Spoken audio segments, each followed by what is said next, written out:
That's great.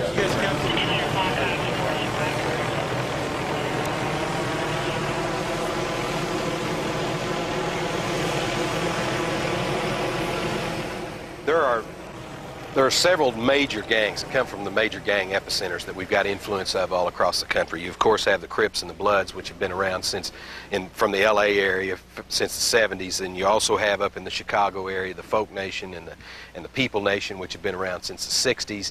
And the other thing that we have happening is we have kids that are forming hybrid gangs. I call them teenage mutant gangsters, where they have no real connection to any big street gang from any epicenter, but they're doing kind of the same dynamics without the leadership that many times keeps gang violence in check.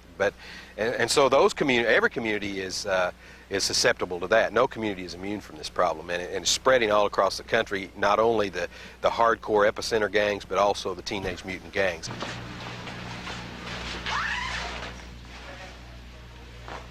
After serving as coroner in Little Rock, Arkansas for 10 years, Steve Nawojczyk retired in 1994 to concentrate on researching the dynamics of street gangs.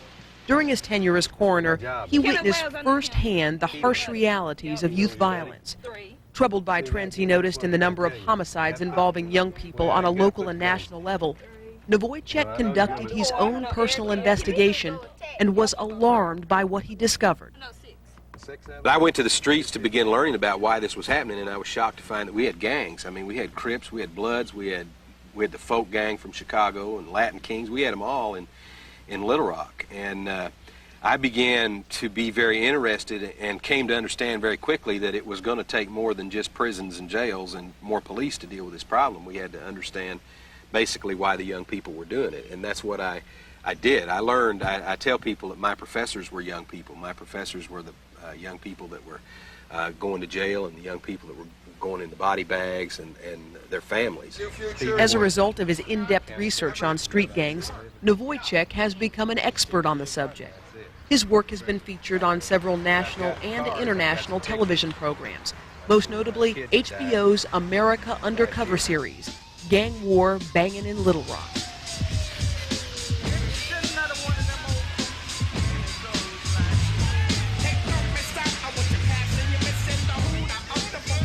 Nawojczyk spends much of his time lecturing to various civic, political, and law enforcement groups about gang activity. His objective is twofold: educating everyone on why our children are joining these groups and demonstrating community intervention techniques. Most of the kids that get involved in these activities, whether they come from poor inner city home or whether they come from the heights, it doesn't make any difference. Almost always, boredom is a big part of it. You have children who are seeking identity, recognition, belonging, discipline, love, respect, all of those kind of things that we get out of other activities that adults are involved in. Children are looking for the same thing. I tell people frequently that many times over the years I've found that almost all of the young people that get involved in these activities, whether they are perpetrators, whether they're victims, it doesn't make any difference, come from the 5-H Club. And if you understand the dynamics of the 5-H's, you can understand what you have to do as a community. The 5-H's are helpless, hopeless, homeless, hungry, and hugless. And if you think about it, every kid needs those things, but not every kid's getting those things. Although there are exceptions, research has shown that street gangs appearing in neighborhoods across America are rarely as well defined as the established gangs in Los Angeles and Chicago. Instead, they are loosely organized with weak leadership and bonds of loyalty that are easily broken. If left unchecked, these bonds can strengthen and become dangerous. This can lead to disaster for smaller cities that are under the impression that gangs in their communities are simply wannabes, incapable of causing the kind of damage they have inflicted on large metropolitan areas. I don't like to use the word wannabe. I call them gonna-bees. Because if there's not an intervention, they are going to be doing the same thing that gangs are. And a wannabe, a lot of times communities are disarmed by that word. If your leaders are saying, "Oh, we don't have gangs, we just have wannabes," well, everybody in the community says, "Well, I don't need to be involved in this solution." That's not the case, and every community is susceptible to this.